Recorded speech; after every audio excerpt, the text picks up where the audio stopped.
তার বৃদ্ধ মা বাবা খাকিয়ার পাশেই বসে কান্নাকাটি করতেছে। এই দৃশ্যটা দেখার পরে আসলে আমার ভিতরটা একবারে দুমড়ে মুচড়ে গেল।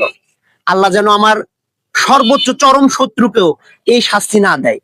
বাবার কাঁধে সন্তানের লাশ, এটা যে কত বড় ভারী বোঝা। গতকালকে সন্ধ্যার দিকে আমাদের পরিচিত পান্না ভাই সন্ধ্যা 7টার দিকে ইন্তেকাল করেন। ইন্না লিল্লাহি ওয়া ইন্না ইলাইহি রাজিউন। তিতকরল নিবাসী যে পান্না ভাই এখানেই দোকানদারি করত। এই সেই দোকান, দোকানের সবকিছুই সেই আগের মতোই আছে, দোকানটাও আছে, কিন্তু পান্না ভাই আর আমাদের মাঝে নাই। পান্না ভাইয়ের জন্য সবাই দোয়া করবেন, আল্লাহ যেন পান্না ভাইকে জান্নাতের সর্বোচ্চ মাকাম দান করে। এবং তার কাছে যদি কোনো পাওনা থেকে থাকে কারো, আল্লাহর হস্তে মাফ করে দিবেন। এবং কেউ যদি মাফ না করতে চান তাহলে অবশ্যই তার ফ্যামিলির সাথে যোগাযোগ করবেন, ইনশাল্লাহ তার ফ্যামিলি পরিশোধ করার চেষ্টা করবে। আর এই দোকান তো আপনারা চিনেনই, এই দোকান হচ্ছে পান্না ভাইয়ের চাচার দোকান, কায়েস কাকা। সবাই মোটামুটি সারিয়াকান্দিতে সবাই চিনেন। কায়েস কাকাকে জানালেও হবে ইনশাল্লাহ।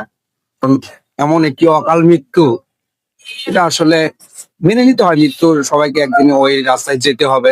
তারপরেও আমি বলবো যে মহান আল্লাহ যেন তার পরিবারকে এই শোক কাপার তৌফিক দান করে।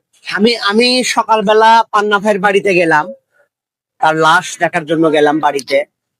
তার বৃদ্ধ মা বাবা খাটিয়ার পাশেই বসে কান্নাকাটি করতেছে। এই দৃশ্যটা দেখার পরে আসলে আমার ভিতরটা একবারে দুমড়ে মুচড়ে গেল। আল্লাহ যেন আমার সর্বোচ্চ চরম শত্রুকেও এই শাস্তি না দেয়। বাবার কাঁধে সন্তানের লাশ, এটা যে কত বড় ভারী বোঝা। যে এই শাস্তিটা পায় সেই বোঝে।